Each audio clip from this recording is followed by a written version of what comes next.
үзэгчтэй ярих өнцөг манай нэвтрүүлгийн ээлж дугаар үгээр эхэлж байна. Бид энэ удаа олон улсын өнөөгийн байдал сэдвээр ярилцахаар зочноо ирж ирүүллээ.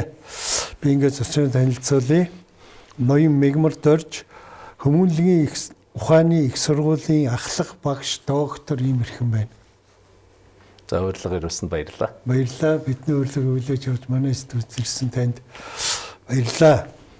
Ингээд хоёулаа ярилцлага эхлэе. Энэ одоо олон улсын байдал маш их хурцтай өрнөж байна гэж одоо би хараад байгаа юм. Тийм тэгээ зарим улсууд шинжээч гэх юм уу улсууд одоо энэ нөгөө хуучин олон улсын дэг журам өөрчлөгдөд эхэллээ. Тийм процесс яваад эхэллээ гэсэн ийм дүгнэлт энэ төр энд явж байна. Үнэхээр тийм юм болж байна уу танихаар? Тэгэхээр олон улсын дэг журам, олон улсын тогтцсон тогтолцоо систем гэж нэг юм ойлголт байна. Ер нь үзэгчдэд ойлгомжтой болохын тулд хөлөмгийн дүрм гэж нэг юм байдаг. Дүрмээр тоглолдог тийм. Тэр дүрм гэхдээ анх хөлөмбө үүсгэхдээ яг өнөөгийн дүрм байгаагүй шүү дээ. Тэ одоо тоглогчд нь 11 байна. Хаалгачтай 16-гийн дотор хаалгач бол гараар хүрнэ. Гадна 16-аас гадагшаа одоо тийм шүүгчтэй байна. Шүүгч нь шар карт, улаан карттай гэдэг. Яг нэг ийм тоглоомны дүрмтэй тэр тоглоомын дүрмийн тухайн олон улсын харилцааны түүхийн тодорхой үед хин их хүчтэй байгаа. Магадгүй тодорхой мөргөлдөөн, сөргөлдөөн дайнд ялсан өөртөө ашигтай тоглоомын дүрмийг яадаг тогтоогод бусдын тэр тоглоомын дүрмийг дагаж тоглодог. Хэсэг цаг хугацаа. Тэгээд мөнхийн юм гэж үгүй шүү дээ, тийм. Аливаа нэг их гүрэн томоохон тодорхой одоо юм томоохон их гүрэн байжгаад л тэр одоо гүрэн тодорхой цаг хугацааны дараа тухайн улсын цэрэг эдийн засгийн одоо хат үе зөөлөн хүчнүүд нунж эхэлдэг. Нөгөө талд нь тодорхой бас их гүрэн эсвэл их гүрнүүд өсөж эхэлдэг. Энэ үед яадаг вэ гэхээр юм олон улсын харилцааны өмнө тогтцсон байсан гэж юм өөрчлөгддөг. Тэгэхээр нөгөө хөлөмгийн дүрм рүү эргээд орох юм бол хөлөмбөг өнөөдөр ингэж байж байгаа өнөөдөр ингэж хат сүлжийн байдлаар хөлөмгийн одоо дүрм тогтж байгаа шүү дээ. Цаашдаа өөрчлөгдөх болох юм тодорхой хэмжээнд өөрчлөгдөл явах байх. Тэгээ тэрнтэй адилхан олон улсын харилцааны дэг журам олон улсын харилцааны систем гэдэг зүйл бол ийм хатуу байнга тогтж яадаг зүйл биш. Тэр дэг журмыг ерөнхийдөө л тэр нөгөө хүчтэй их гүрнүүд л тогтоогод байдаг. Бид нар тэрийг нөгөө өөрийнхөө түүхтэр ч мэдэн шүү дээ. Монголчууд түүхэн цагтаа бол дүрм журмыг тогтоогод явж байсан. Тэрийг нөгөө Pax Mongolica буюу Монголын их тайван гэж нэрлэжсэн. Тэр дэг журм гэдэг үг цаана яваад байна шүү дээ. Ингээд 200 шахам жил Евразийг дамсан худалдаа эдийн засгийн харилцаа сэргээд дайн байлдаангуу дажингуу болоод ингээд явсан систем. Тэгээд Монголын эзэнт гүрэн задраад л унаал явах үед шинэ их гүрнүүд гарч ирэл тэр дүрмийг чи өөрчлөлт өөрөөсөө тоглоом дүрмэлхтэйгол явж байгаа. Яг тийм процесс өнгөрсөн 20 дугаар зуунд их идэвхтэй өрнөсөн. Тогтцсон байсан дүрм Венин гэж нэрлэгддэг Францыг буулгаж авсан Наполеоны Бонапартийн дэг журмыг буулгаж авсан улсууд 1815 онд Венин дүрмээр Венин их хурлаар Венин дүрм дэг журмыг тогтоосон байдаг. Тэр дэг журм явсараа дэлхийн 1-р дайнд яасан нуруу улс. 1914-оос 18 оны хооронд явсан үргэлжилсэн тэр 1-р дайнд ялагч улсууд тэн дотор Европын биш гүрнүүд орж ирж байгаа шүү. Хуучин дэг журм бол Европын голдууд их гүрнүүд тогтоогод байсан 17, 8, 9-р зуунд. Тэгвэл Америкийн нэгдсэн улс гэдэг том тоглогч эдийн засгийн хувьд тэр зэрэг стратеги явж хүчрэхийг бас 1917 оны 4 сарын 4-нд дэлхийн 1-р дайнд татагт орж байгаа шүү дээ. Европын газар нутаг дээр Америк зэргийн гутлын мөр гიშгдэж эхэлж байгаа. 1 сая зэрэгээ тийш нэлгээсэн байдаг. Ингэснээр Америкийн нэгдсэн улс Антантын тал буюу Англи, Францын дайнд орж холбоотны нөгөө эсрэг холбоот болох Герман, Австри, Унгар тийм ээ Болгар, Туркийн холбоог буулгаж авснаар дэлхийн 1-р дайны төгсгөлд Парисын их хурл хуралдаа тэн дээр Америкийн ерөнхийлөгч Вудро Вилсон өөрийнхөө тэр 14 зүйл зарчим гэдэг зүйл зарчмаа тулгаж гаргаж ирж байгаа. За энэ зарчмаар олон улсын харилцаа явна гэдэг. За зарим нь хэрэгжсэн, зарим нь хэрэгжээгүй.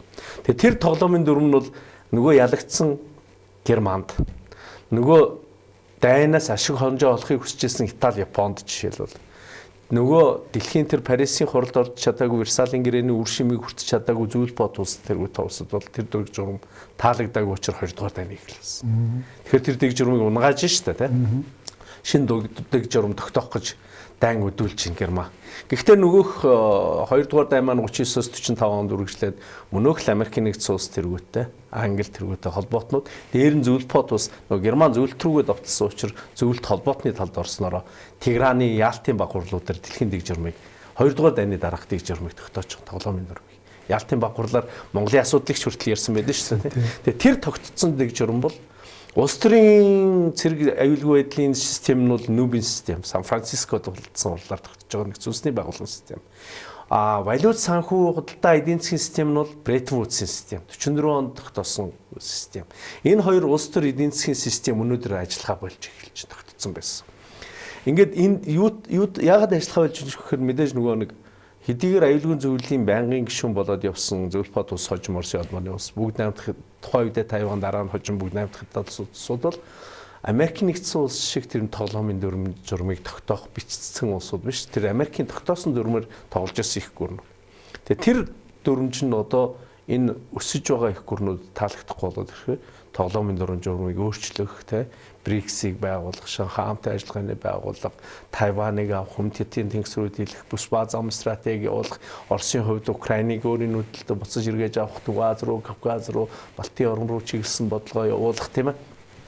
Ингээд энэ толхилцоо сөргөлдөөн өнөөдрийн олон улсын харилцааг бүр эмх замбраагүй юм шиг те хаос байдал руу оруулаад ерөөсөө өнөөдөр гарч байгаа шийдвэр маргааш хүчин төгөлдөр байх юм уу?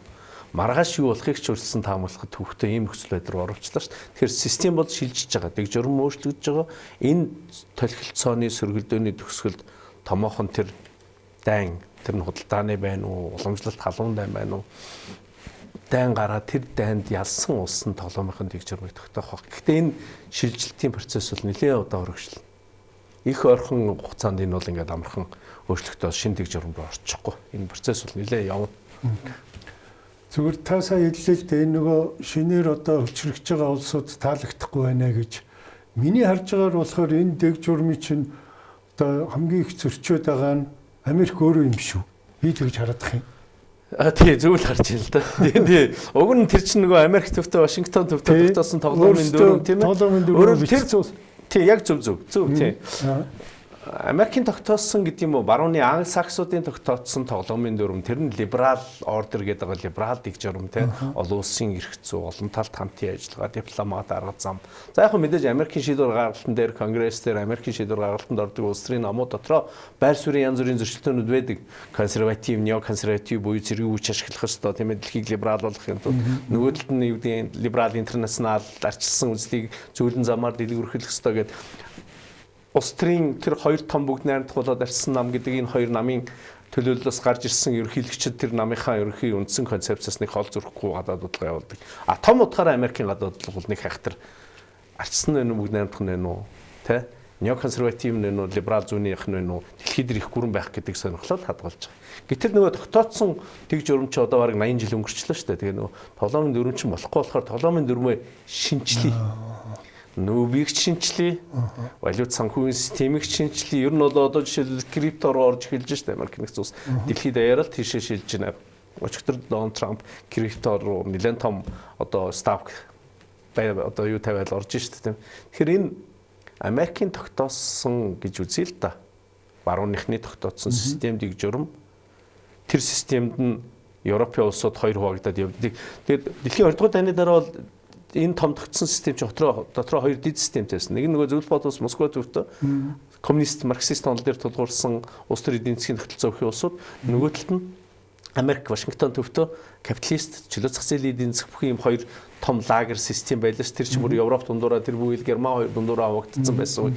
Тэгээд энэ сөргөлдөөнд барууных нь одоо ялалт байгуулад зөвлөлт улсын задраад 15 улс болж одоо унаад зөвлөлт улс маань өөрөө Оросын албаны улс гэдэг дэлхийн эдийн засгийн дэжлэх байр суурь нь унаад одоо имиж нь унаад тийм ээ энэ чинь өөрөө буцаад дахиад сэргийж эхлэхээр бодлого нь бас дахиад тэлэлтийн бодлогод явж эхэлж шүү дээ. Энэ бодлогын сөргөлдөөн дээр хуучин тогтооцсон байсан тэр олон улсын дэг журам маань Америкт ашигтай харагдахгүй байх гэж Дональд Трамп үзээд байгаа шүү. Болохгүй. Яг тэгвэл нүүбигч тэр тийм ээ санхүүжүүлээд нөгөө нүүб маань үндсэндээ дайныг зогсоож чадахгүй. За НАТОгч санхүүжүүлээд НАТОч үргээ гүйцэтгэж чадахгүй нь Улс Украины дайн дээр ингээл гар тийм ээ. Тэгэхээр цэрэг эдийн засгийн улс төр геополитикийн асуудлаар бий болж байгаа шинэ томоохон янз бүрийн энэ үйл явдлууд, том гүрнүүдийн шинээр үүсэж байгаа юм дунд том гүрнүүдийн бодлогууд нь тогтооцсон тэр дэг журмаар ажиллахгүй болохоор Дональд Трамп яаж нөхөр дэг журмын системийг өөрт ашигтайгаар дахиад шинээр зохиох, шинээр боловсруулах юм руу орж ийн гэж хараад байна. Тэгэхээр энэ өнөөгийн болж байгаа үйл явц бол мэдээж Америкийн тэр дотроо Дональд Трамп ерөнхийлөгчийн явуулж байгаа таамаглахын аргагүй төвөгтэй гадаад бодлогын л үр дүн шүү дээ ер нь. Нэг талаасаа. Тэгэхээр энэ дээр нөгөө магадгүй зарим судлаачид, зарим сонирхогчид, зарим улс төрчид төвөгтэй энэ ч одоо яасан зовлонтой юм тийм ээ. Энэ ч одоо ингэж болох юм уу гэж угаасаа ер нь дэлхийн улс төрийн бодлогын түүхийг үзэх юм бол дандаа л ийм л байдаг юм. Их гүрнүүд л толгойн нэрмэгддэг, их гүрнүүд л их гүрнүүдтэй харилцах бодлого тавина. Энэ үед нь зовлонтой нь юу гэхээр жижиг дунд улсууд их хөлтөнд өргөддөг. Харин хамгийн том жишээ одоо Украин байна шүү дээ. Тийм. Тэгээ одоо энэ Америкт ямар систем үйлчлэлтийн гадаад бодлогын хэн тодорхойлж хэдий ерөнхийлөгч ингээд дур мэдээд ингээд одоо бүр дэлхийн тоглоомыг өөрчлөх гээд яваад байж болдго юм уу? Эсвэл цаана нь одоо тэрийг хэмжээдэг конгресс гэж одоо байгууллага энд оролцдоггүй юу ер нь? Америкийн нэгдсэн улсын гадаад бодлогын шийдвэр гаргах механизм гэж нэг юм байна. Ганц Дональд Трамп орондоо бодож байгаа шийдвэр гаргаад байгааг бол бас явц болчих واخ. Мэдээж хувийн хүчин зүйлүүд байгаа. Хувийн хүчин зүйл дотор тухайн хүний улс төрийн нөхцөл байдлыг үнэлгээ, түүний амьдарч өнгөрүүлсэн түүхэн замнал, тэ психоанализийн янз бүрийн одоо үдгэлтүүд, хариултууд, өмнөх үеийн одоо бизнесийн салбарт авчирсан сэтгэл зүйн янз бүрийн одоо үр дагаврууд гэдэл олон зүйлүүд нөлөөлнө. Нөгөө талдаа Америкийн нэгдсэн улс үндэсний аюулгүй байдлын зөвлөл гэж том механизм 1947 онд үндэсний аюулгүй байдлын акт буюу хуулийг батлаад тэ дараа нь Айзенхауэр ерөнхийлөгч ялангуяа 1970-аад онд Хенри Киссинжер гэж нэг айхтар том улс төрийн онолч байлаа шүү дээ тийм Америкийн тэр нөхөр чинь үндэсний аюулгүй байдлын зөвлөл дээр хамаг шийдвэрийг гаргах процессыг бий болгоод тавьчихсан. Тэр үндэсний аюулгүй байдлын зөвлөл яаж ажилладаг вэ гэхээр маш олон think tank судалгааны төвүүдтэй дүгнэлтүүдийг авна. Мэдээж think tank судалгааны төвүүд нэг хэсэг нь бүгд найрамдах намын neo conservative, school conservative ч юм уу та. Нөгөө талд нь либерал их ч юм уу санхүүжилт авч яадаг тийм бодлогын судалгааны үрэлэнгүүд шийдвэр гаргагч нь хэн байгаас шалтгаалаад тэр нь хэрэгтэй зөвлөмжүүдийг зөвлөгөөнүүдийг боловсруулж өгч яадаг. Энэ механизм ажиллаж байгаа. Think tank-ууд ажиллаж байгаа. Конгресс дээр буюу төлөөлөгчний танхим сенат дээр гадаад бодлогын хороонууд байж байгаа, ажиллаж байгаа, тэд нар юм явуулж байгаа. Нөгөө талд нь үндэсний аюулгүй байдлын одоо зөвлөх тэгээд төрийн наримшигын дараа батлан хамгаалахын сайд гэж нөхдүүд байж байгаа.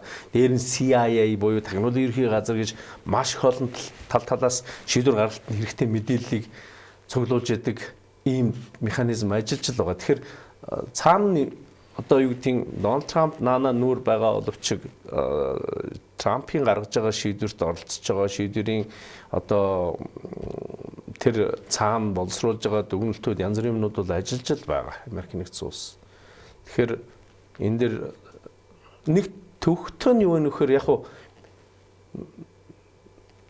олон улсын харилцаа өөрөө нөгөө юм таамагшгүй болчиход байна л да. Тэр нөгөө таамагшгүй гэдэг нь юу гэхээр янз бүрээр яриа дийл хийгээл үзээд байна шүү дээ.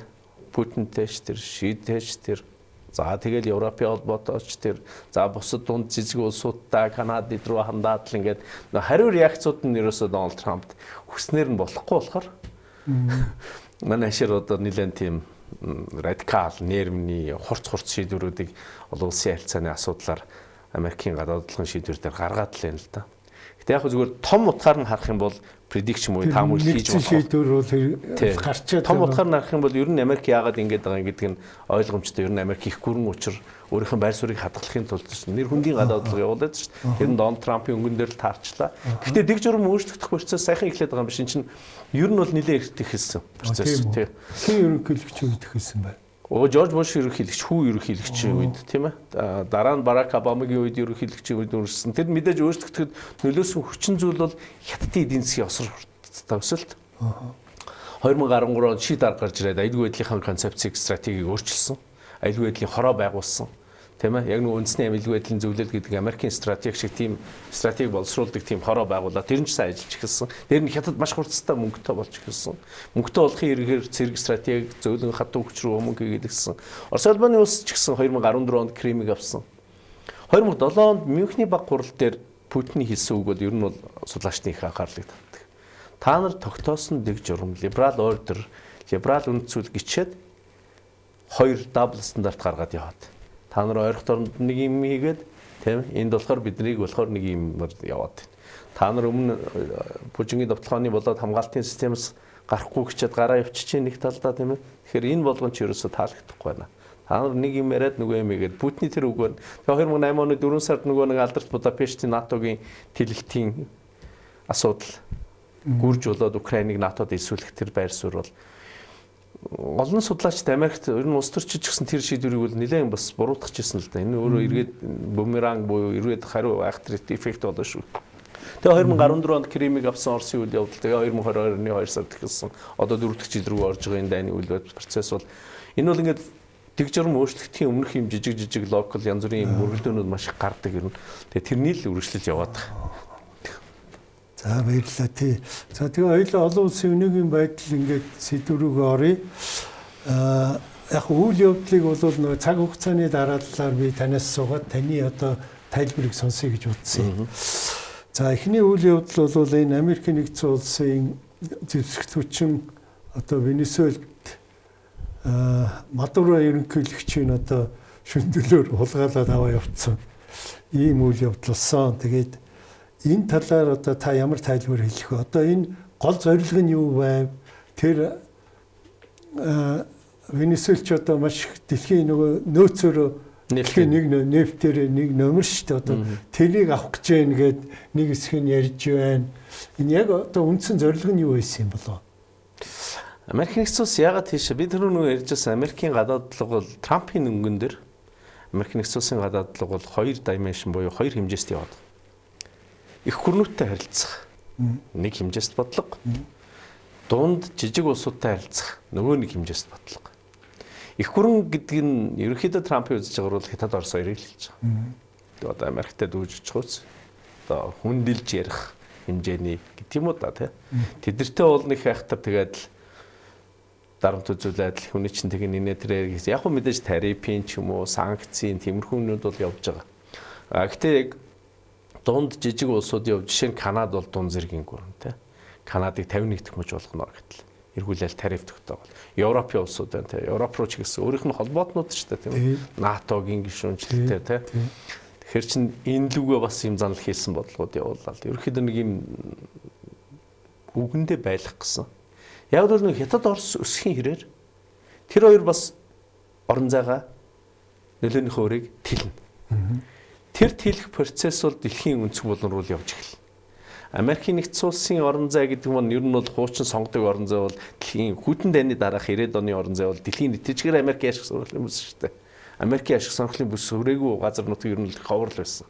Гэтийг ч хүртэл өөрийнхөө сонирхлын бүс тэр төвдийн асуудал, Шинжааны асуудал, хүний эрхийн асуудал энэ бол бид нар зохицуулах ёстой асуудал гэдэг. Ингээ яриад ихийг бодоход энэ чинь хиттийн дотоод асуудал хүртэл ороод ирж шүү дээ тийм. Тэгэхээр тэр Америкийн нөлөөний хүрээ тогтцсон байсан газар нутагт нь орон зайд нь шин тоглогчд. Тэн дотор Орос, Хятад гэх мэт тоглогчд. Ялангуяа Хятад гэдэг динамик өсөлттэй маш их хүн амтай, эдийн засгийн чадвартай, зөөлөвчний бодлоор баг Америкта дүүж очих ус юм том их гүрэн гараад ирэхээр энэ Америкийн нэгдсэн улсын хувьд бол энэ хоёртой харилцахтаа бол нэлээд болгоомжгүй тоо харилцаж байгаа. Тэр бол факт тэр буруу зөв гэхээсээ илүү, сайн муу гэхээсээ илүү энэ бат хийхээс өөр аргагүй. Жижиг дунд улсуудтай бол хийн гэж байгаагаа ер нь бол хийгээл яваад байгаа. Энэ нь юуг харуулж өгнөхөр нөгөө Хятад юм уу Оросын орон зай руу орох гэж байгаа бусад жижиг дунд улсууд руу сануул болгоод дах юм бол ийм болно. Тэгээ тэрний жишээ бол 1 сарын 4-нд Венесуэлийн одоо ерөнхийлөгч тий Мадурог ерөөсөө 2 цаг юм хугацаанд л орноос нь суугатаад ч штэ. Цэргийн ажиллагаа бол биш тэр. Зүгээр тусгай ажиллагаа Delta Force буюу Delta хүчнийхний хийж хагаад тэр тэгэд төрийг нь одоо юу гэдгийг өөрчлөөд төрийн засаглалын хэлбэрийн өөрчлөлт Ирак шиг 2003 оны 3 сарын 20-нд ихсэн Иракийн цэргийн ажиллагааны Саддамыг авч хаяал тэнд арчсан засаглал мэслэх тохход ийм ерөөсөө Дональд Трампын ерөнхийд гадаад бодлого одоо энэ ингээд 1 сарын 20-нд өнгөрсөн жил тангараа өргснөөс хойш өнөөдөр 1 сарын 22 ингээд 23 ингээд бодоход яг 1 жилийн хугацаанд яг цэрэглээд хийцэн дайм бол ер нь хов шүү байхгүй. Яг занл хийлэх, зэрэг оруулна тэр гэсэн юмнууд бол байгаа. Тэгээ Венесуэл руу бол ерөөсөө тийм үйл ажиллагаа явуулсан. Гол зорилго нь ер нь тийшээ хийж байгаа. Шалтгаан нь юу юм гэхээр судлаач янз бүрээр ярьж байна. Монрогийн домдол гэж нэг 1823 онд Америк нэгдсэн улсын 5 дахь ерөнхийлөгч Джеймс Монрогийн боловсруулсан Америкийн хоёр тип бол Western Hemisphere буюу барууны бөмбөрцгийн баруун хэсэг бол Америкийн ашиг сонирхлын бүс шүү. Энд бол Европынхан их газрынхан бол оролцох ёсгүй шүү. Бид нар танаа тэр их газрын бодлогот бол оролцохгүй. Та нар манай энэ их газрын бодлогот оролцохгүй гэж энэ Монрогийн домдол гэж бодлого. Гэхдээ энэ Монрогийн номдлоос бол мэдээж хайлсан л та сүүлдээ бол Теодор Рузвельтийн үед бол Монрогийн номдлыг бол хүчээр хийнэ гээл тэгээ сүүлдээ Вудро Вилсон ерөнхийлөгчийн үед бол арчлыг түгээн дэлгэрүүлэн зөвхөн Америкаар хязгаарлагдахгүй Европ язын орн зайд дараа нь Франклин Рузвельт нэгдсэн үндэсний байгууллагыг байгуулаад дараа нь Джон Кеннеди ерөнхийлөгч ингээд Америкийн нэгдсэн улсын үе ерөнхийлөгчд явсаар байгаа дэлхий дээр нөгөө Америкийнхаа орон зайгаас хайлаад дэлхийн орн гэдэг бүс рүү яваад орж штэ тий. Тэгээ өнөөдөр мэдээж дэлхийн тэр нэг орон зай дээр хяналт тогтооно гэдэг төвхтөө болоод эхэлж байна. Тэгээ нөгөө түрүүн хэлсэн Хятад, Орос бусад ингээд одоо Хойд Солонгос, Иран тэр хүртэл төвхтөл байна штэ тийм. Энэ итгэгч өнөөдөр бас ямар бодлого явуулж байгаа байлаа. Тэгээд өнөөдөр Европ маань ч бас ингээд Америк нэгдсэн улсын бас өөрт ингээд байгаад ах үгүй юу гэдгийг ч одоо бас шийдэж эхэлж штэ. Яриа хэлцээрүүд яваад эхэллээ штэ. Тэгэхээр Америк нэгдсэн улс тэр орон зайд Америкийн 2 твийн орон зайд байгаа бусад жижиг дунд улсуудад бас анхааруулах байдлаар өгч байгаа. Ялангуяа тэнд нөгөө идеологи буюу үзэл сурталын нөгөө марксист, Чегевара үгийн үзэл санаа, коммунист үзэл санаа нь энэ яаж өнөхөр нөгөө Америкийн үндэслэл буюу либерал эдийн засгийн тогтолцоо шүү дээ. Нөгөө Америкийн нэгдсэн улсын хөрөнгө оруулалтаар орсон байсан ExxonMobil, Shell гэх том корпорациуд чинь хөрөнгийг нийгэмчлээд 2007 онд Америкийн хамаг газрын төсний өгөөд чинь үсэл авчлаа шүү. Тэгэхээр дараа нь Куб, Никарагуа, Колумб гэ дараас нь жигсцэн улсууд байгаа шүү дээ. Тэднэрт үзэл санаа ч бол болохгүй байна. Энээс авахар. Тэгээ одоо тэгээ Мадурог аваач Нью-Йорк дээр Нью-Йоркийн шүүхрээр оруулах юм шиг нэг гэтэл яг өнгөрсөн хойноо Венесуэлд засаглан хэлбэрэн солигдоод ларчсан нөхдүүд нь гарч ирсэн үгүй байна. Үгүй байна. Тэнгүүд Куб гэдэг асуудал хоёр дахь асуудал болж гарч ирж шүү дээ. Куб бол олон жил Америкийн орхит байгаа. 1950 онд Фидель Кастро гарч ирсэнтэй холбоотойгоор Америкийн нэгдсэн улсууд ер нь бол Кубын эсрэг асар хүчтэй санкц хоригуд явуулсан. 62 оны Кубын пүжингийн хямралын дараа бол бүр асуудал хүндэрсэн. Эдийн засгийн хувьд, санхүүгийн хувьд. Тэгээ Куб бол тэр үзэл санаасаа хурахгүй Фидель Кастро, Раул Кастро, одоо Диаз гэдэг ерөнхийлөгч байсан тийм. Тэгээ энэ нь бол Венесуэлээс маш их хямд бас нефт авдаг. Энэ хоёрын харилцаа их холбоотой. Тэгэхээр Кубыг тэндээс таслах. Тэгээ түрүүн хэллээ та нөө дэлхийн нефтийн нөөцийн чинь баг 18, 19, 20% нь Венесуэлд байж шүү дээ. Одоо яг нөөц нь тогтогдсон одоо нөөцийн хэмжээгээр 300 одоо тэр баррел нефт тэнд байна. Тэгээ тэр нефт хятадуудын ашиг сонирхолт тийш ороод ирсэн. Тэрийг таслах зорилго байна. За тэгээд Оросын бас Венесуэлд Каракаст ашиг сонирхол байна. Геополитикийн тийм Америкийн одоо яг тэр Карибын сав газар. Тэгэхээр нефт, үзэл суртал, бусад улсуудад харуулах дохио. За тэгээд дээр нь мэдээж хар тамхины картел гэдэг шалтгаан байгаа юу байгаа тийм. Тэгээ гих мэтлээ олон хүчин зүйл дээрээс тэр асуудлыг ер нь Мадурог тэгж авсан болов. Тэгээд үндсэн том зорилго нь бол би бол Америкийн нэгдсэн улсын нөгөө имиж арчилсан либерал чөлөө зах зээлийн Америкийн том корпорациуд чинь энэ улсыг чинь авч явж штэ. Тэг ялангуяа өнөөдөр ирээдүйд бол эрчим хүчний төлөө дайан явах учраас тэр корпорациудын үйл ажиллагааг чөлөөтэй байлгах үүднээс Венесуэлд үзүүлж байгаа дарамт шахалт баг гэж бодож байна. Тэгээд тэр зүгээр анхны мэдээлэл нь юу гэхээр тэр хуулиараа одоо тэр ерөнхийлөгч нь байхгүй болчих юм бол дэд ерөнхийлөгч нь одоо өөрийг гүйцэтгэдэг тийм. Тэгээд нэг эмэгтэй гараад ирсэн. Бид нэр тэр үнтэй тохирцсон ер нь бол одоо ингээд дандаа манай талд чих юм уу одоо байх юм байгаамаа энэ төр гэсэн ихний мэдээлэл явсан. Дараа нь ингээд үйл явдлыг харсан чинь бас тэрүүгээр нь болохгүй байх шиг байх юм. Тий. Марко Рубио түрүүн амшиг дараа мэдгдсэн шүү дээ. Би одоо Родригес дэд ерөнхийлөгчтэй ярьлаа. Мэдээж үндсэн хуулийн дагуу ерөнхийлөгч байхгүй бол ер нь дэд ерөнхийлөгч тангар өргөд ерөнхийлөгч албан тушаалтай тавилагдж байгаа.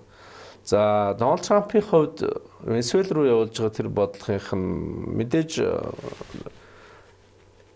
төрийг солих, ялангуяа Мадурогийн дэглэмийг аажмаар өөрчлөх сонирхол бол байгаа. Гэхдээ тэрийг бол цэргийн ажиллагаагаар биш, дайн хийх замаар биш, Ирак шиг биш гэсэн.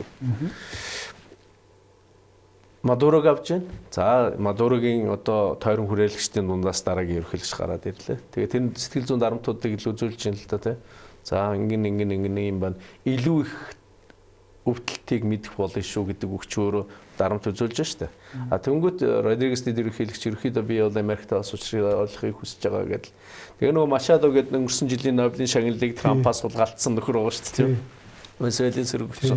За тэгээд сөрөгчнийхэн дундаас жишээлбэл тэрийг тавих юм уу гэл өнгөт Трамп тэр бол одоо Венесуэлд бол нэр хүндгүй тэрийг хинж дэмждэггүй. Тэмээ тэгээд нөгөөх нь 10 буюу сая ирээд цагаан ордонд юугаа өгч штэ тийм ээ Нобелийн тэмдэг шагналаа гартуулж тэгээд нэг юм жүжиг шиг тийм нэг юм тайлан тоглолт шиг үзүүлэн шиг юм хийгээл үзүүлээд нь штэ ингээд сэтгэл зүйн дарамтууд хийгээл тэгээд ерөөсөө Венесуэлийн Мадурог авсныхаа маргааш би бол Гренландыг авна гэдэг тийм Гренланд руу чиглэсэн хүчтэй занал хийсэн бодлогод явуулаад тэрний цаана нөгөө Дайн өөрийнх нь холбоотой НАТОгийн Дайныг дэмжиж байгаа Европын бас томоохон гүрнүүд байж байгаа. Бүгдэнд нь санкц тариф тавина гэж буцаагаад өнөөдөр авч өчигдөр авч явах шээ тийм. Тэр нэг ийм сэтгэл зүйн тоглолтуудыг жижиг дунд улсуудтай их дарамт үзүүлж хийж. Томууд дээр хийхээр тэдэр нэг реакцлахгүй байгаа юм л та. Хятад Орос тэр бол тийм. Ялангуяа одоо нөгөө Путин Си гэсэн одоо Австрийн хувьд бол нөгөө 7 бодуулж 8 шархагдсан 8 бодуулж 7 шархагдсан улс төрчд байна шүү дээ. Ер нь бол тэгээд алдах юм байхгүй. Ялангуяа Оросын хувьд бол одоо Вабанк юу all-in хийж бүгдийг л тавьж л үзэж байгаа улс шүү дээ, тийм ээ. Энийг нөгөө 1947-48 онд бичсэн Ханс Моргентаугийн реализм бүтээл дээр ер нь томоохон гүрнүүдийн нэг юм 3 том гадаад бодлогын хэлбэрүүд нэр хүндийн гадаад бодлого тийм ээ. Одоо юуны гадаад бодлого өөрөөр хэлбэл хөхтэй өхөр буугаа гэж нэг бүр болохгүй бол бүр хүч хэрэгэлдэг тийм. Их хүрэн статус хадгалж өрдөхийн тулд. Тэгээ бүр тэгэл тэргийг хийхин тэгээд Оросын ард түмэн ч гэсэн тэрийг нь бас дэмжиж чинь яг л Оросын ард түмэн чинь саяхан дэлхийн их гүрэн л байлаа шүү дээ тийм. Их гүрний иргэд байсан учраас өөрсдөө их гүрэн гэдгээ санагалзмаар байдаг, баруун дээрлэхүүлээд байдаг. Одоо ч бүр хятад нь ч дээрлэхэд ах шиг. Тэгэхээр нөгөө тэрийг нь тэр хүсэл мөрөөдөл амбицийг нь Путин тэгээл ах шиг л дээ 5 сарын 9 Ялтын баяр үзүүлээд л бид нар одоо фашизмыг ялсан дэлхийн томоохон их гүрэн Путинтай Орешниктай ингээл ингээд дэлхийн улс төр дээр нэг юм англиар tough guys гэдэг хатуу самрууд л дэлхийн улс төрийг тодорхойлох гал тэгээд нэг жижиг сул дороо дээрээ нөгөө ангийн атманууд нэг тэгдэж штэ тий том автомат үзэхэд бол жижигийг зодоод идэв шүү дээ. Харуулаад л ингээд яг л тийм л юм өнөдр болж байна л да. Тэгээд энэ Венесуэл ч одоо энэ Орос Америк биш Орос хятад хоёрын бас нэлээ хөрөнгө орчихсон тийм байсан юм байна лээ. Тэгээд тэрийг хамгаалах нэгдүгээр хоёрдугаар ч бас бие биенийг одоо гаднаас халдлага явуул бие биенийг хамгаалах гэрээтэйч байсан юм шиг. Тэгээд энэ дээр бол Мадурогийн улгаалаад аваа яваад ингэцсэний дараа Орос хятад хоёр одоо ямар ч реакц үзүүлсэн бэ? Энэ яагаад ингэсэн бол? Холбоотны гэрээ энтер гэсэн бол байхгүй. Байхгүй. Тийм НАТО шиг одоо НАТОгийн гэрээний 5 дугаар зүй залчин бол НАТОгийн гишүүн улсын хэн нэгэн рүү 3 дахь читгээд халдвал бүх нийт бүх улс руу халдсан гэж үзэж хамтын хариу арга хэмжээ авна гэсэн заалт байгаа шүү дээ. Тийм гэрээ бол байхгүй. Тийм гэрээтэй өөр бусад улс гэх юм бол одоо миний ойлгож байгаа мэдж байгаагаар хойд Солонгос Орос ялбан улс хоёр л. Ер нь Венесуэл бол тийм бол байхгүй. Зүгээр стратегийн түншлэлийн харилцаа ялангуяа бүгд хятад дуусаас л Америкийн орнууд руу стратегийн түншлэлийн харилцаа тогтоос анхны улс бол Венесуэл. Тэр нь илүү эдийн засгийн агуулгатай. Тэдний мэдээж хятадын хувьд бол зам харгуу, далайн худалдааны гол бомб тэгээд хамгийн гол нь бол нефт байгаа юм л да. Гэхдээ Венесуэлийн нефт бол бас юу шүү. Тийм ч бас Арабын нефт шиг сайн чанарын нефт бол биш. Хүнд нефтүүд боловсруулах өндөр өртөг шаарддаг ийм нефт. Голдуу дизель, битум ч юм уу тийм зүйлүүдийг хийдэг ийм нефт. Тэгэхээр Венесуэл тэр нөгөө олон улсын харилцаанд их гүрнүүд бас л нөгөө түрүү хэлсэн чинь өдөөлт хариулт гэж нэг жижиг зодоход энэ өмөрхнүүгүй юу? Тий. Тэгэхээр хин атман гэдгээ тий янзын үзэж байгаа. Ерөөсөө тийм. Тэгэхээр одоохондоо яаль чарахгүй Америк нэгдсэн улс бол дэлхийн номер 1 нь байна. За номер 2 нь бол яаль чарахгүй Хятад байна бүх үзүүлэлтээр. Номер 3 нь бол яаль чарахгүй одоо Оросын холбооны улс.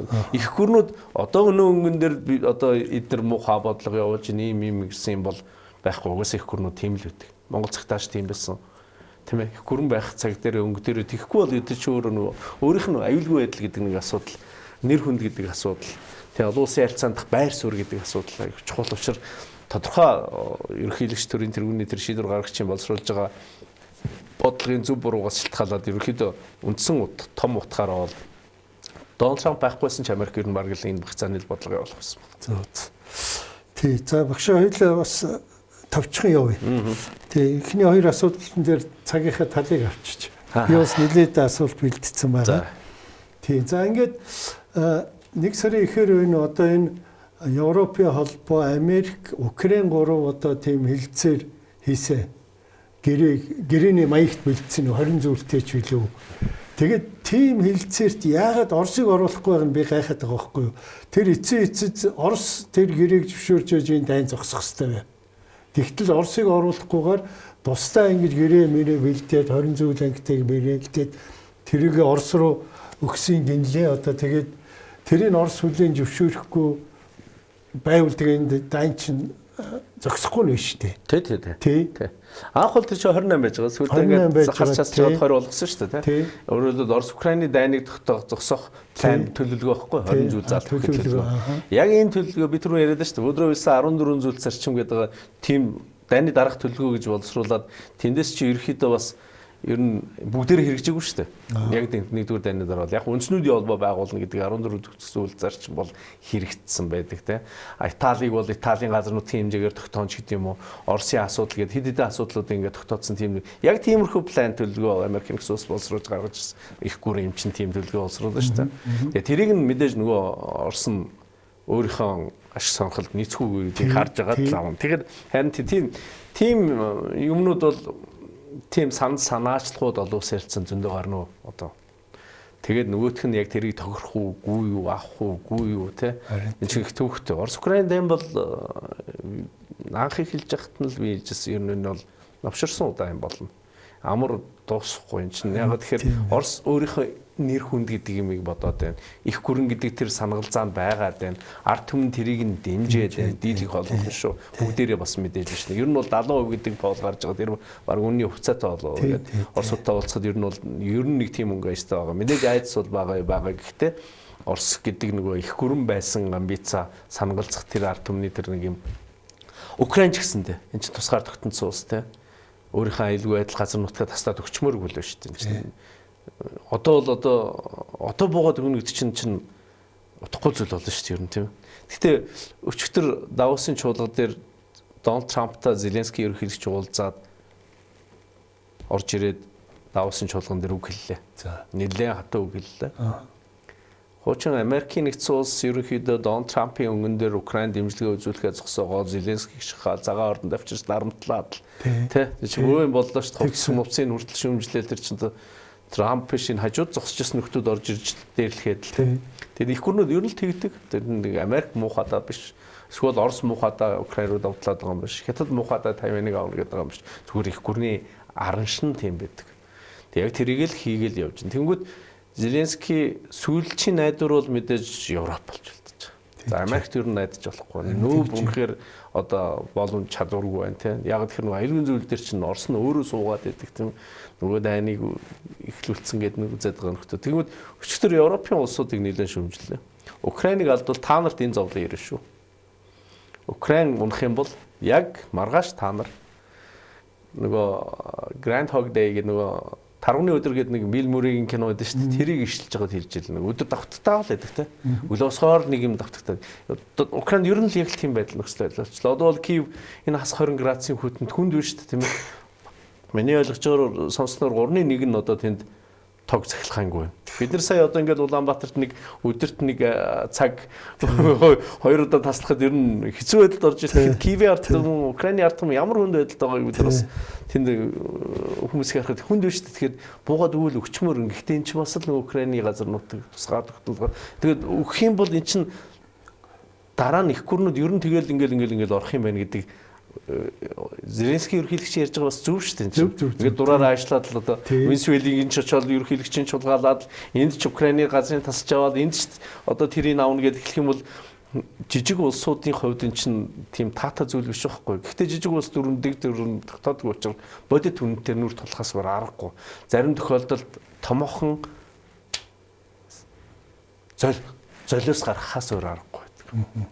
Тэгэхээр энэ процесс Орос, Украины дайн, тэрний цаана байгаа Европ, тэгээд Америкийн нэгдсэн улс гэсэн энэ геополитикийн энэ өрнөл бол нэлээд явах баг. Гэхдээ яг зүгээр бүр хүнд болоод асуудал үнэхээр хүндрээд Украиныг Европ хаяад ингэм бол Украин тэгээд одоо бож өгөхөөсөр аргагүй байдалд орно. Нөгөө Донецк, Луганск, Кримч биш, дээр нь Запорож, Херсон, Одесс гэл ингээл хар тэнгис рүү гарцгүй болгоод Днепр мөрнөөс зүүн тийшийн тэр чигээр нь аваад л тэгээд л дуусгах юм руу явах болов гэдэг нэг том ахан энэ бол нөгөө жоохон гутранг ирээдүйн юм да. Яг тэгвэл Европ өөрөө Европын холбоо одоо ингээд дэлхийн нийт бүгдээр нэг юм олон улсын дэг журам хамтын амжилтгаа, олон талт хамтын ажиллагаа гэдэг юмнаас итгэхэ болоод эхэлж шít. Нөгөө бүр ингээд НАТОгийн одоо удирдахжсэн Америкийн эргээд дайныгаа дэрлэхэд эхлэх хэр чинь болд мэгмөрдөр хичнээн сайхан найзууд байжсэн бол маргааш нь болдын араас сутгах шаачгаар чинь бол тэнд итгэх болов тийм. Тэгэхээр Европ ч гэсэн одоо яг НАТОд итгэх итгэлэнч төвхтэй болоод хамтын аюулгүй байдлын гэрээний янз бүрийн форматыг санаачлаад гэхдээ бүгдээрээ санаа хувь бодож даваа шаардлагыг л бодож байна. Британич, Францч, Германч, тийм ээ? Италич, Спанч. Тэгээ Британи бол одоо Brexit хийцсэн улс шүү дээ. Европын албанаас гараа авчихсан. Хувь л бодсон шүү дээ. Мэдснээр Бундесверлингийнхаа юм тийм ээ. Тэгэл энэ дэр чинь одоо Унгарын, Словакийн гэдээ байр суурьуд байж шүү дээ. Сонгодог тэр НАТО, Европын албанд гишүүн мөртлөө тэгээд энэ процесс чинь ингээд домино шиг цаашаа ингээд явхаар Украин ингээд тэр үг нь хүнд сонсогч хэлээ. Украин онол ер нь Европ оны шүү. Дараа нь Польш байх болно, Латви, Литв, Эстон байх болно. Тийм ээ гэдэг юм аргаал барсан л хүний л үг л баг л та нөгөө цаанаасаа зэвсэг нийлүүлэхгүй байна тийм ээ байд хүнд байна. Ялангуяа Киев тэр чинь ард түмний сэтгэл зүйд асар хүчтэй нөлөөлж шүү дээ. Очоод бүр тэр дэд бүтц рүү ингээд хараад эхлэхэр чинь. Тий.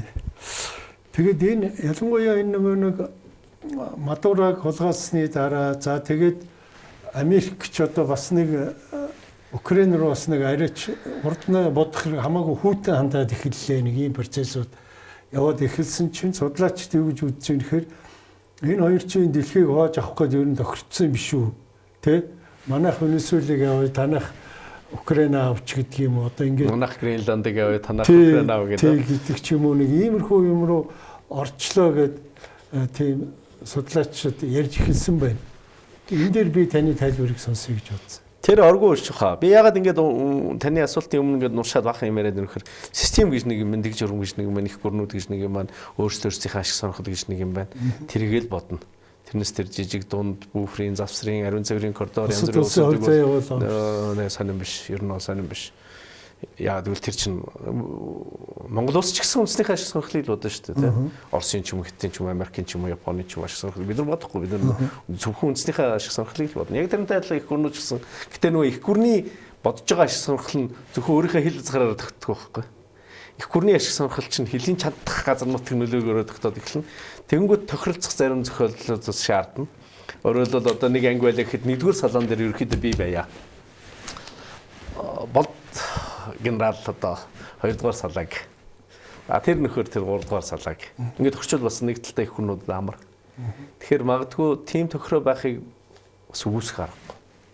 Их хүнүүд тэгж ирсэн түүх зөндөө байгаа. Өшгний арданда та Молотов Риббентропын гэрээ гэж 1939 оны 8 сарын 23-ны гэрээ чинь бүр ингээд газрын зураг зурцсан байгаа шүү дээ. Польшийн 60% нь Орос зөвлөлт бод улсад 40% нь Германд гэдэг.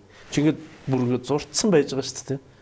Тэгэхээр яг тийм тохиролцоо хийцэн байх аман жишээлбэл Anchorage-д уулзахдаа Путин Трамп хоёр нэг машин цуугаад явсан. Тэр ярианы протокол энэ төр байхгүй шүү дээ. Бас юу ч ярьсан ямар ч байгаа. Зүгээр таамаглах л асуудал байна. Яг хөө зүгээр үйл явдал дээр нь дүн шинжилгээ хийх юм бол тэгээ өчигдрийн тэр Давосын уулзалтаар Дональд Трамптай уулзаж гарч ирээд Зеленскийгээс модератор асууж илээ л дээ. За ямар болов гэд. Би тэгээд үгэн дээр анализ хийсэн. Ер нь уулзалт хүнд болсон. Дональд Трамп бол нэлээд дарамтлсан.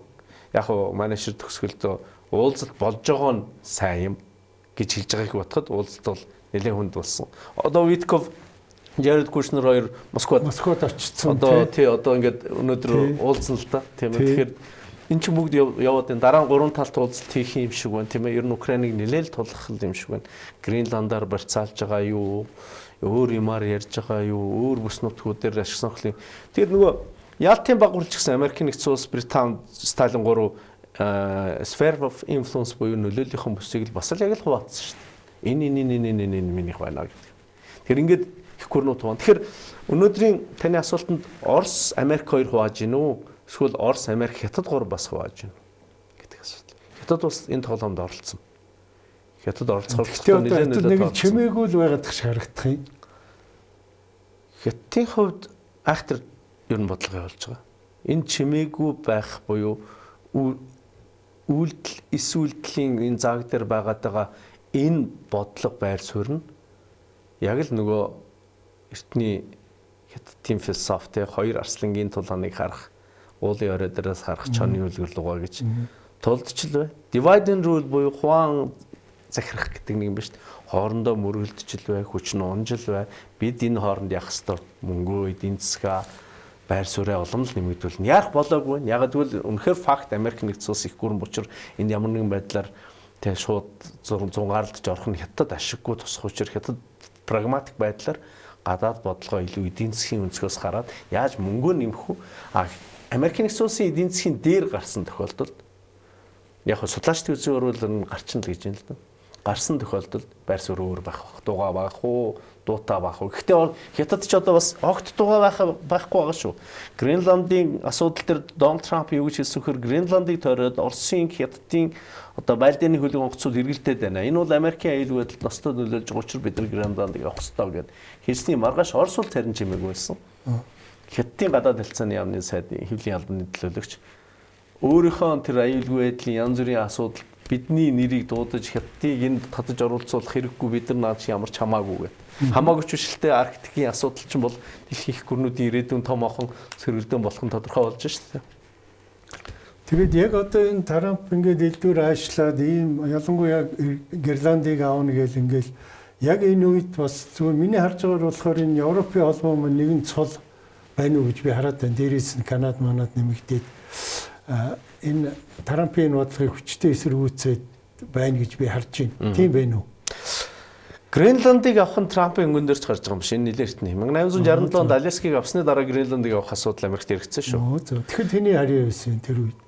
Гренланд Даниэл харьяа байсан. Тэгээ анх бол ер нь бол Норвег 1200 онд Норвегийн дараа нь Норвег Дани эзэнт гүрний нэгдсэн эзэнт гүрний эзэмшилт байж байгаад 1850 онд эн чинь Дани руу шилжээд 1952 онд шиг санаж ин Дани автономт хэрэгтэй болж байгаа шүү дээ. Энд чинь 50 мянган оршдог. Хамгийн гол нь энэ өөрөө хуучин тэр их цэвдэгтэй өмсөлтийн ийм хүн амьдрахад нэлээд төвөгтэй ийм орон зай байсан. Өнөөдөр дэлхийн уур амьсгалын өөрчлөлт Гренланд чинь Антарктидын дараа орох том мөс байна шүү дээ.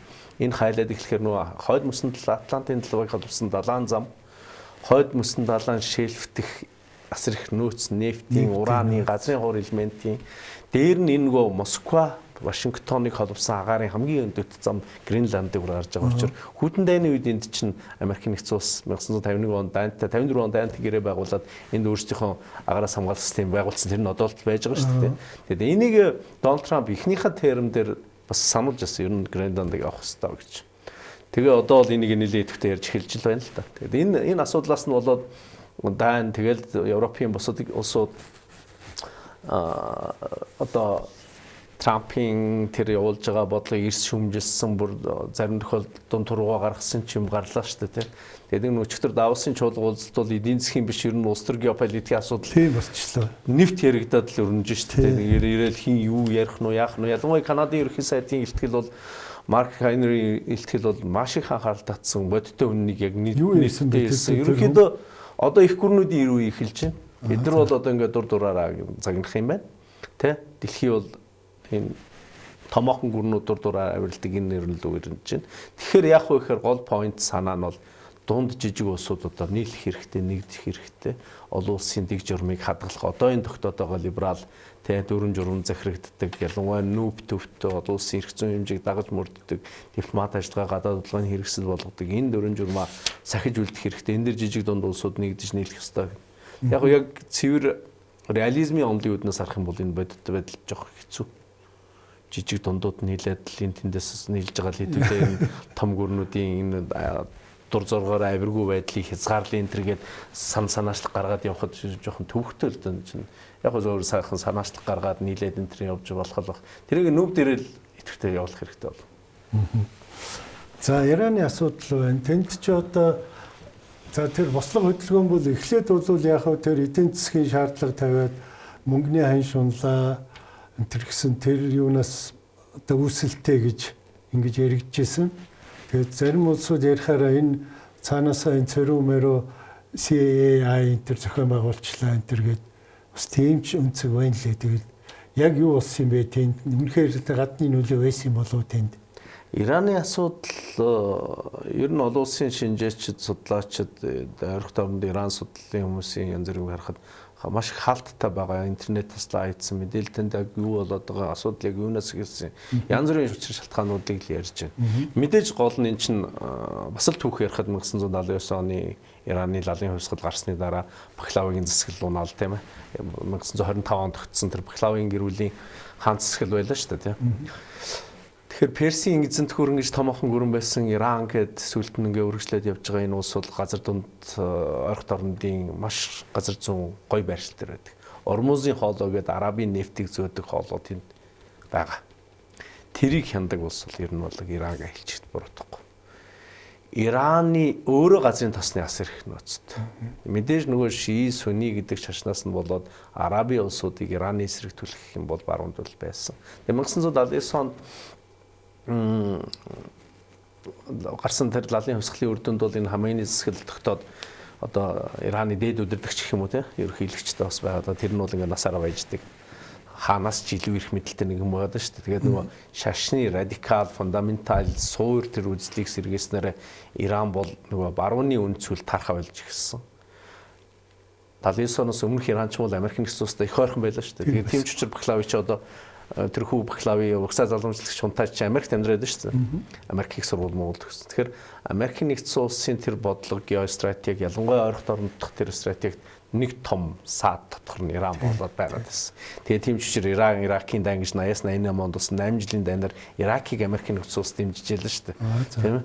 Тэгэхээр тэр Иран барууны санкц Америк нэгдсэн улсын өндөр дарамтанд ор амьдэрчсэн. Тэгээ нефтээ зарж амьдрын, нефтийн нөөцтэй харилцаагаа одоо хэвийн төвшөнд хадгалж тийм ээ. Москватай харилцаагаа хэвийн төвшөнд хадгалж ингэж л амьдарч байгаа бас эдийн засгийн хувьд бол нэлээд төвөгтэй байдал руу орсон үнэн. Тэгээд энэ болгонд бас чи инфляц, ажилгүйдэл, санхүүгийн дарамтууд тэр чинь залуучууд ч гэсэн бас өөр маягаар амьдрмаар л байна шүү дээ тийм. Тэгээд тэр хөдөлгөөн өрнөсөн баг. Мэдээж дунд нь орсон, түлхсэн, галтсан, өртсөн юм бол байгаа. Ер нь дэлхийд даяар гарч байгаа энэ өмсгөлүүдийн чинь цаана аль их гүрний ашиг сонирхол аль талд нь үйлчилж ийн гэдгээс шалтгаалж өдөөдөг юмнууд бол байгаа шүү дээ тийм ээ. Тэгээд ер нь 1 сарын 8-нд баха тий маш их хүчтэй тэр бослого хөдөлгөөн чинь яваад л ер нь Америк нэгдсэн улс ч одоо өөрийнхөө онгоц тээвэрлэгч онгоцуудыг Персийн булгууд татж ирээд л одоо юуг л ер нь Тегераныг бөмбөгдлөө гэл ингэсэн чинь 14-өөс байдал өөр болоод явж болж штэ. Энэ дээр ер нь хоёр хүчин зүйл байсан баг. Америк нэгдсэн улс яагаад тийш зэрэгээд. Ер нь би түрүүн нэгсэн Дональд Трамп бол яг нэг зунгаалтсан тийм цэргийн ажиллагаа руу Ирак шиг, Афганистан шиг юм руу шууд бас орохгүй байгаад. Тэгээд нэгдүгээр цэргийн тэр ажиллагаа орох нь өөрөө Америк нэгдсэн улсын хувьд чинь өөрөө зөндөө асуудалтай байдаг шүү дээ. Украин гин, Гренланд гин, Өмнөд Хятадын тэнгисийн, Тайван гин, Венесуэл гин гээд энэ улсад чи бодох юм их байна шүү дээ. Тэгээ нөгөө Иран руу ороогүй хоёр дахь шалтгаан бол эн чинь хэрвээ цэргийн ажиллагаа явуулсан бол Америк Израилийн хамтарсан цэргийн ажиллагаа явуулж шүү дээ Иран руу тийм. Тэнгүүд Натаньяху ер нь бол бас яасан баг. Дими болов. Уг нь бол эхлэе гэж бодчихсон. Нэг дэх шалтгаан бол Натаньяху татгалцсан баг. Учир нь юу гэхээр өнгөрсөн жилийн тэр 12 өдрийн дайн байгаа шүү дээ Израилийн. Энэ дээр хэд хэдэн бүжин бол Израилийн хамгаалтын систем ажиллаагүй шүү дээ. Чадаагүй. Тийм учраас Иран ч өөрөө шахаад энтергээ дронтой тийм ээ стратегийн бүжгүүд, давталгааны бүжгүүдтэй Ирантай байлдах бол тийм бас амар биш чинь бараг 100 сая ижих 90 сая хүнтэй ийм том улс шүү дээ тийм. Маш радикал үзэлтэй тийм. Нэгдүгээрт Иран хариуд нь хатуу аргамж аавна гэдэг энэ зарлал чинь өөрөө Америк руу биш Израиль өртөн шүү дээ тэр. А хоёр дахь асуудал нь нөгөө дотоодын протест тэр нөгөө эсэргүүцэл жагсаал бол уг нь тэр их дэмжлэг аваад тэр газар авсан бол цэргийн ажиллагаа амжилттай болох л да. Ирак шиг. Ирак ч нөгөө Саддам Хусейны дэглэмийг эсвүүцсэн тэр ард түмэн чинь тэр чигээр босонгууд чинь цэргийн ажиллагаа явуулгууд нөгөөдөл нь Америкийн талд ороод явчихар чинь. Гэтэл нөгөө протестыг бол аюу хүчтэй маш хүчээр дарсан. Тийм учраас тэр эсвүүцэгчд бол тэгээд ер нь намжсан. Тэгээд одоо өчигдрөөс ер нь тоонууд гарч ийн, янз бүрийн тоо гарч ийн. Хичнээн хүн тийм ээ тэр бослого хөдөлгөөнд оролцсон хүмүүсийн амнасыг нь хөнөөсөн. Тэгэхээр Ираныг солих ялангуяа Хаменей засаглалыг унгаах, лалын тэр радикал засаглалыг унгаах процесс бол Израиль, Америкийн нэгдсэн улсын гадаад бодлогод бол цаашаа үргэлжлээд явна. Тэрийг харин яг нөгөө Трампын өнгөн дээр бол цэргийн ажиллагаагаар явах юм уу, үгүй юм уу, бараг л явахгүй болов. Өөр ямар зам баах уу, тийм бослого хөдөлгөөнийг нь дэмжиж тийм үү, одоо нөгөө Мадурог хулгайлдаг шиг хулгайлт юм уу, одоо яад тийм байгаа юм тийм ээ. Ингээд хайчихгүй бах Ираныг. Ямар ч байсан цаашаа энэ орох дарны асуудалд Иран бол Америкийн гадаад бодлого чухал байр суурь эзлэх хэрэгэл байна. За та хоёрт нэг 7-8 минут үлдэж байна. Тэгээ сүүлийн асуулт юу вэ гэхээр энэ Монгол улс өчигдөр одоо албан ёсны мэдээлэл гараад ирсэн. Монгол улс Америкийн нэгдсэн улсын ерөнхийлөгч Дональд Трампын санаачилсан энхийн зөвлөлд албан ёсоор нэгдэж үүсгэн байгуулагч гишүүн улс боллоо гэсэн юм. Тэгээ энийг бол би нөгөө засгийн газрын вебсайтнаас авсан. Ийм мэдээ байна. Тэгээ энэ маань одоо хизээ урилга бид нэр аваад ямар хурдан шийдэх ч юу. Миний ойлгож байгаагаар болохоор Монгол улс ч альва одоо олон улсын байгууллага нэгдэх гарах тэр юм чинь одоо улсын их хурл шийддэг одоо тийм хөлтэй бид чинь. Тэгээ энэ маань одоо урдчилж энэ Монгол улстай энэ чи яригдсан юм уу? Ядаж ерөнхийлөгч нь мэдчихсэн юм уу? Улсын их хурлын энэ талаар дуулсан юм уу? Ер нь танд ямар мэдээлэл байна энэ талаар? Би ч ер нь тантай адилхан мэдээлэлтэй сууж байна. Гэхдээ яг нь ер нь нэг юм байгаад. Түрүүн ирээд ш Дональд Трамп нөгөө тогтооцсон дэг журам болохгүй болохоор өөрийнхөө дэг журмыг шинээр тогтоох янз бүрийн механизмууд, яриа хилцлүүд, шийдвэрүүд гаргаад явж байгаа. Нэг нь энэ the Board of Peace буюу инх тайвны зөвлөл гэж Монгол дээр болгоод байна. Тэгээ инх тайвны зөвлөл нь бол яг нүүвтэй зэрэгцээл нүүвтэй адилхан функц үр гүйцэтгэх гээд байгаа мөгөөл Трамп хэлж байгаагаар үгүй юм шиг байна. Нүүвтэй ер нь бол үйл ажиллагаагаа орчуулад хамтд нь ингээд аваад явах. Ер нь бол гол санаа нь өнгөрсөн жил нөгөө газын зурвас инх тайван тогтоох зорилгоор бий болсон санаачлагч чинь сүүлдээ 11 сард баха ерөнхий ассамблей дээр 2803 тэр 2803 тогтоолын төсөл батлагдаад газын зурвасны инх тайван тогтоох тухай санаачлагч чинь өөрөө он гараад эн чинь юу болоо явчих вэ гэхээр инх тайвны зөвлөлгээ зөвхөн газын зурвас ширэн дэлхийн халуун зэгүүдэд инх тайван тогтоох, сэргээн засварлах, бүтээн байгуулах ийм санаачлага байхгүй. Тэгээ энэ ингээд би сая тантай ярихын өмнө өглөө тэр юуг нь харлаа дөрмийн. Инх тайвны зөвлөлийн тэнд нэг тийм айхтар муу мухай юм ерөөсөө алга тэр газын зурвас гэсэн үг алга. Ер нь бол дэлхийн нийт дээр гарч байгаа энэ одоо ингээд би нөө хэлсэн шүү дээ энэ томоохон системийн дэг журмын өөрчлөлтийн жижиг локал дайнууд маш их гарна. Тэгээ энэ үед ард түмэн хохирно, хүмүүс хохирно, жижиг улсууд хохирно. Энд л одоо анхаарлаа хандуулж энэ одоо бүс нутгуудад улсуудад инх тайван тогтоох, сэргээн босгох тийм ээ янз бүрийн асуудлыг хийе гэд. Дональд Трамп ч нэг юм биел инх тайвныг тогтооно, биел дайныг зогсооно. Sleepy Biden Joe Biden бол ерөөсөө бүх дайныг эхлүүлсэн. Би байсан бол энэ дайныг эхлүүлэх байсан гэдэг нэг юм бизнесмен хүний эдийн засгийн одоо ашиг хонжоо прагматик байдлаар хандаад дайнаас илүү хэдүүлээ худалдаа 8 ашиг хонжоо олъё мөнгө олъё гэдэг санаа байдсан болов уу гэж би бас боддتي. Тэгэхээр асуудлыг зогсоох, дайнгүй байх, асуудлыг инх тайвны замаар шийдэх гэхдээ Америкт ашигтайгаар. Тэр бодлогын нэг нь л энэ peace board нөгөө нэг талаа нөгөө нүүбийг шүмжлээд өнгөрсөн жилийн нүүбийн хурал дээр бол ноцтой шүмжлүүдийг хэллээ шүү дээ. Яг тэр шиг одоо тийм байгууллага байгуулад. Тэгээ тэр дүрм журмыг харах юм бол нөгөө манай интернет орчинд $1 тэрбум яаж одоо бид нар өгнө гэдэг юм байна. Тийм юм бол байхгүй юм байлаа. 3 жилийн хугацаанд та тэрийг өгөөд байнгын гишүүний судлаа авч болно. Үгүй бол одоо тэрнээсээ татгалзаж болно. Тэгээ бүх тэр үйл ажиллагааны зорилго чиглэлд гишүүн улсууд ямар байх юм гэдэг нь бол сайн дурын шинжтэй. Тэрэнд оролцох хэсэг нь гишүүнчлээс татгалзах хэсэг нь бол нэг тийм одоо манай улсын гадаад бодлогод одоо сөрөг юм үж янз бүрийн юм бол авчрахгүй бах. Тэгээд ч манай улсын гадаад бодлого ч өөрөө инхийг эрхэмсэн олон толгуурт нээлттэй те ийм гадаад бодлогыг явуулж байгаа. Дээр нь олон улсын дэг журам ингээд өөрчлөгдөж байгаа үед шинэ одоо зүгээр гараа хөмхээд итгэхгүй байдлаар биш идэвхтэй байдлаар анханаас нь оролцоод анхдагч гишүүн болоод ингээд явах нь бол нэг тийм буруу зүйл биш үү гэж бодож байна. Тэгээд үйл явдлын өрнөлийг хэдүүлээ харах хэрэгтэй. Одоо энэ тухайн энэ улсын хурл нь тэр та мэдээг өгсөн шүү дээ, тий. Зүгээр энэ бол ер нь эн чинь манай дээр ч биш. Гинт ер нь Давост оролцсон. Ер нь манай шиг бодсон бахал да. Давос дээр нэлээд олон нөхдүүд цугларна. Төрийн тэргүүн, засгийн тэргүүн, гадаад яамны сайд энэ төргээд олон нөхдүүд зүр энэ үед нь урилга өгч тулгаал. Тийм байна тий. Тэгээд энэ дээр тэр байгууллага аль ёсоор 1 сарын 15-нд чинь Давосын чуулга эхэлсэн үед эн чинь зарлал ийм шийдвэрүүд гараа явчихсан шүү дээ. Тэгэхээр манай ерөнхий сайдын хувьд бол энд нэг өмнө нь явхаас өмнө урилга авцсан байх гэж бодохгүй байна. Тэгэхээр тэнд болсон үйл явц. Тэгээд мэдээж дур мэдээд л ганцаараа очиод гарын хэсэг зурчиг бах, зөвлөхүүд, ажлын хэсэг, гадаад яам гэл зөндөө хүмүүс байж байгаа илгүү дээ, тийм ээ. Тэд нар тэгээ ярилцаж, шийдэж, тохирчиж. За тэгээд мэдээж олон улсын гэрээ хэлцээр бол гэрээ хэлцээр төрийн тэргүүн, ерөнхийлөгч, ерөнхий сайд, гадаад харилцааны сайд гурав бол албан тушаалаараа улсаа төлөөлж гэрээ хэлцээрт гарын хэсэг зурах эрхтэй. Гэхдээ тэр нь соёрхон бодолч хүчин төгөлдөр болох процесс бол улсын хурл дээр явна. Тэгэхээр тэрийг авчраа за би ийм гарын хэсэг зурчлаа одоо тэгээд улсын хурл дээр шийдээд ярилцаад бүгдээрээ хилцэл буруугүй гэдэг ингээд шийдвэр гараад явах үс. Тэгэхээр би зүгээр судлаачийн хувьд бол идэвхтэй байх хэрэгтэй. Ийм олон талт шинэ механизм бий болж байгаа анхдагч гишүүн болоод орохын давуу тал бас байна шүү. Тийм ээ олон талт форматад оролцох хэрэгтэй. Тэгээд тэр нь өөрөө их таймагдлаа ямар нэгэн цэргийн эвсэл биш шүү. Ерөөсөө НАТО мото шиг юм бол биш. Тэгэхээр тэн дээр бол их айхаа санаа зовоод дээр нь тэр $1 хаанаас олж өгнө гэдээ луугаа мажидах шаардлага байхгүй хаа л гэж бодож байна. Тий зүгээр тэр анхаж эсэж орсон тэр 19 улс дотор нь миний харж байгаагаар одоо бидний одоо ярьдаг барууны улсууд ч гэдэг юм уу тийм ээ одоо Япон, Канада ч гэдэг юм уу тийм улсууд байхгүй харагдсан байхгүй юу.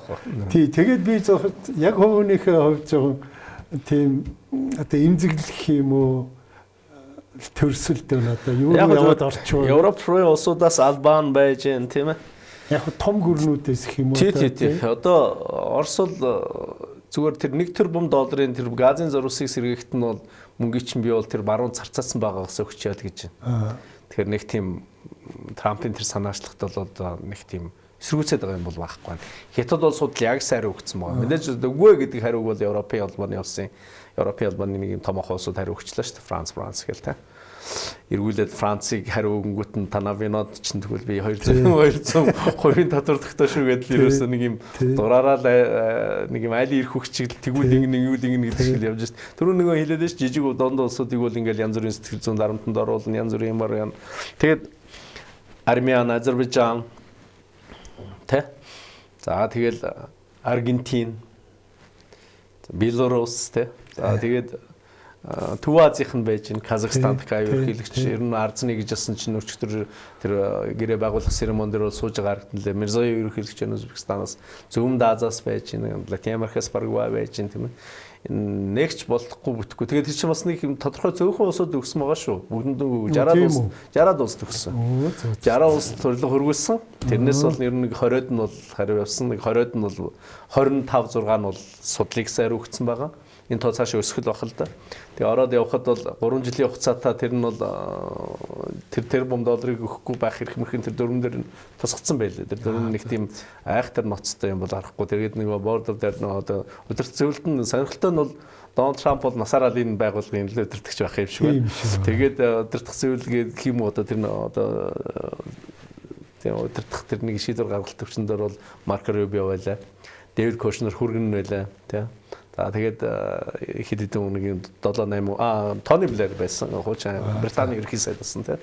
Тэгээд ингээд нэг юм хүмүүс сууж байгаа харагданлаа. Тэгээд тэр яг нөгөө шийдвэр гаргах гол механизм бөөрднөр нь бол энэ засгийн газрын тэргүүн мэргүүнүүд жилдээ нэг удаа уулзаад энэ тэр явах юм байл л дээ. Тэгээд гол хилцэх асуудал нь ерөөсөө л ойлгомжтой нэг хайж юм нэгдэх юм байхгүй.